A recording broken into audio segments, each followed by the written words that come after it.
നമ്മളെല്ലാവരും ഭക്ഷണം കുറച്ചു കഴിഞ്ഞാൽ തടി കുറയും, അല്ലെങ്കിൽ ഭക്ഷണം കുറച്ചു കഴിഞ്ഞാൽ ശരീരം ഫിറ്റാകും എന്നൊക്കെ പലയിടങ്ങളിലും കേൾക്കുകയെങ്കിലും ചെയ്തിട്ടുണ്ടാകും. ചിലരൊക്കെ അങ്ങനെയുള്ള ഭക്ഷണശീലങ്ങളിലേക്ക് ഇതിനകം മാറിയിട്ടുമുണ്ടാകും. നിങ്ങളോടാണ് ഇനി സംസാരിക്കാനുള്ളത്.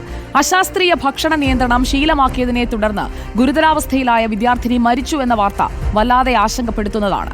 ആശങ്കപ്പെടേണ്ട കാര്യങ്ങൾ അതിലുണ്ട് താനും. കണ്ണൂർ കൂത്തുപറമ്പ് മെരുവമ്പായി സ്വദേശിനിയായ ശ്രീനന്ദയാണ് ഇന്നലെ മരിച്ചത്. യൂട്യൂബിലൂടെയുള്ള അശാസ്ത്രീയ ഡയറ്റ് ശീലമാക്കിയതാണ് മരണകാരണമായി കരുതുന്നത്.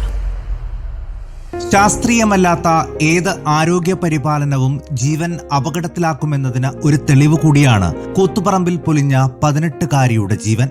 യൂട്യൂബ് നോക്കി അശാസ്ത്രീയമായി ഡയറ്റ് ശീലമാക്കി. ആരോഗ്യസ്ഥിതി വഷളായി. ഗുരുതരാവസ്ഥയിൽ ആശുപത്രിയിൽ പ്രവേശിപ്പിച്ചു.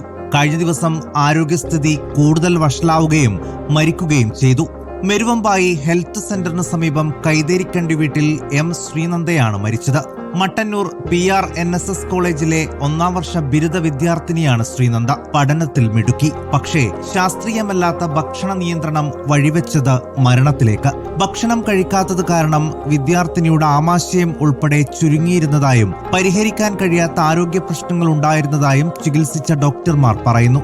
ഭക്ഷണ ക്രമീകരണം എന്നത് ശരീരത്തെ പാകപ്പെടുത്തലാണ്. അമിതമായ ഭക്ഷണം കഴിക്കുന്നതിനേക്കാൾ അപകടമാണ് ആവശ്യമായ ഭക്ഷണം കഴിക്കാതിരിക്കുന്നത്. റിപ്പോർട്ടർ, കണ്ണൂർ.